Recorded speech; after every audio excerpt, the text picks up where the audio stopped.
Hello welcome வணக்கம் நண்பா. நம்ம ஜிவி பிரகாஷோடைய ஐயங்கரன் திரைப்படத்தை இப்போ ரீசெண்டாக ஆஹா தமிழில் ப்ரீமியர் பண்ணியிருந்தாங்க.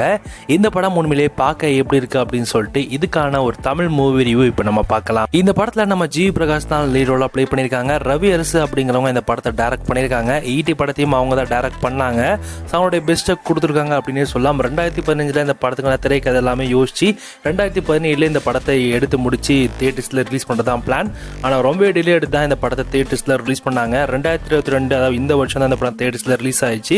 ஸோ அதுக்கப்புறமா இந்த படத்தை ஃபைனலாக ஓடிடிலும் ப்ரீமியர் பண்ணி முடிச்சிட்டாங்க. இந்த படத்தை மேக் பண்ணதுக்கான ரீசன் என்ன அப்படின்னு பார்த்தோம்னா, ஒரு இன்ஜினியர் ஏதாவது புதுசாக ஏதாவது டிஃப்ரெண்ட்டாக ஏதாவது இன்வென்ஷன் மாதிரி ஏதாவது கண்டுபிடிச்சி அது மக்களுக்கு உபயோகப்படுற மாதிரியும் கண்டுபிடிச்சி அதை சில பேர் அதை புறக்கணிக்கிறாங்க. ஸோ அதெல்லாம் வேணாம், ஸோ எல்லாத்தையும் என்கரேஜ் பண்ணணும் அப்படிங்கிற ஒரு மோட்டிவேஷன் மாதிரி தான் இந்த படத்தை அவங்க எடுத்திருக்காங்க. ஸோ இந்த படத்தில் அவங்க என்ன விஷயத்தை அவங்க தெளிவாக சொல்லியிருக்காங்க அப்படின்னு பார்த்தோம்னா, ஒரு இன்ஜினியர் ஏதாவது ஒரு ப்ராஜெக்டை கண்டுபிடிச்சி அதை நல்லா சக்ஸஸ்ஃபுல்லாக போகும். ஸோ அதை நம்பி போய் காப்பி பேட்டர்ன் ஏதாவது வாங்கி வைக்கலாம் அப்படிங்கிறதுக்காக காப்பி பேட்டர்ன் ஆஃபீஸ்க்கு போனால் அங்கே இருக்கிற ஆஃபீஸர் இவரோட ப்ராஜெக்ட் சரியில்லை, இவனோட ப்ராஜெக்ட் அது கோளாறு இது ஆல்ரெடி வந்துருச்சு, இந்த மாதிரி டிஸ்கரேஜ் பண்ணி ஸோ அவனோட ஐடியாஸ் எல்லாமே பார்த்திங்கன்னா புறக்கணிச்சு ஸோ இந்த மாதிரிலாம் நடக்காமல் ஸோ இனிமேலாச்சு அவங்கள என்கரேஜ் பண்ணுங்கள். ஸோ அது இன்னும் நிறைய ஐடியாஸ்லாம் இன்ஜினியர்ஸ் கிட்ட வரும் அப்படிங்கிறத இன்ஜினியர்ஸுடைய ஐடியாஸ் எல்லாமே வெல்கம் பண்ணுங்கள். ஸோ அவங்களுக்கு என்கரேஜ் பண்ணுங்கள் அப்படிங்கிறத இந்த படத்து மூலமாக அவங்க சொல்ல வராங்க. இந்த படத்தோட ஒன்லைன் ஸ்டோரி என்னன்னா, ஒரு 4 திருடனுங்க கொள்ளடிச்ச பண நகை எல்லாமே ஒரு பையில போட்டு ஒரு ஆழ்துளை கிணற்றுல தெரியாமல் தவற விட்டுறாங்க. ஸோ அதை எப்படியாச்சும் எடுத்தே ஆகணும் அப்படின்னு சொல்லிட்டு 4 திருடனுங்க பிளான் பண்ணுறானுங்க. அது பிளான் பண்ணி ஒரு கேவலமான ஒரு பிளானை போடுறாங்க. ஒரு சின்ன குழந்தைய அதை தள்ளி விட்டு எப்படி கவர்மெண்ட் சின்ன குழந்தைய கண்டிப்பாக காப்பாற்றிடுவாங்க, அப்படியே காப்பாற்றுற சாக்கில் அப்படியே கீழே நம்ம பையும் எடுத்துடலாம் அப்படிங்கிற மாதிரி அந்த திருடங்கள் பிளான் பண்ணுறானுங்க.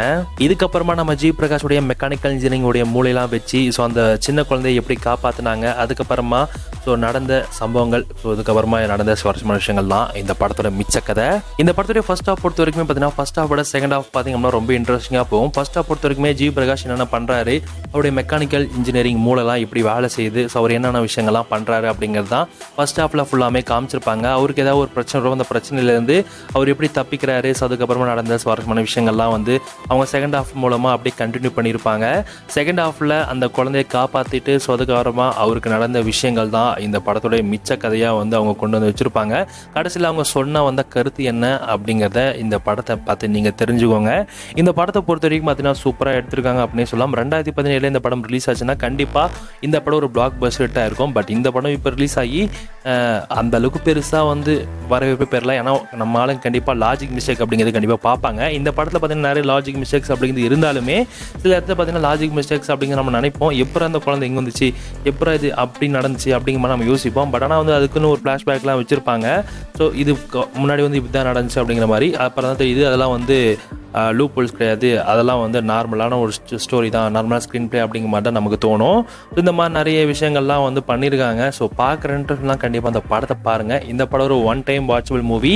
ஸோ நீங்கள் யாருன்னா இன்ஜினியராக இருந்தீங்க அப்படின்னா இந்த படத்தை பாருங்கள். உங்களுக்கு இந்த படம் பார்த்தா வச்சு கண்டிப்பாக உங்களுக்கு ஒரு மோட்டிவேஷன் வரும். இந்த படத்தில் நம்ம ஜி பிரகாஷோடைய பர்ஃபார்மன்ஸ்லாம் பார்த்தீங்கன்னா சூப்பராக இருக்கும். இந்த படத்தை இப்போ தமிழில் அவைலபிளாக இருக்குது. ஸோ பார்க்குற இன்ட்ரெஸ்ட்லாம் கண்டிப்பாக அந்த படத்தை பாருங்கள். கொஞ்சம் லைட்டாக லேக் எடுக்கும், ஸ்டோரி லேக் அப்படிங்கிறது இருக்கும். பட் லேக் அப்படிங்கிறது கண்டிப்பாக சில இடத்துல உங்களுக்கு தோணும். ஸோ அப்படி இருக்கப்போ அதெல்லாம் நீங்கள் அவாய்ட் பண்ணிவிட்டு இந்த படத்தை பார்க்கறதா இருந்தால் தாராளமாக இந்த படத்தை நீங்கள் பார்த்து பயங்கரமாக என்ஜாய் பண்ணலாம். இந்த படம் இப்போ தமிழ் அவைலபிளாக இருக்குது. ஸோ பார்க்குற இன்ட்ரெஸ்ட் உள்ளவங்களா கண்டிப்பாக இந்த படத்தை பாருங்கள். இந்த படத்துக்கு நாம கொடுக்குற ரேட்டிங்ஸ் 10க்கு 7.5.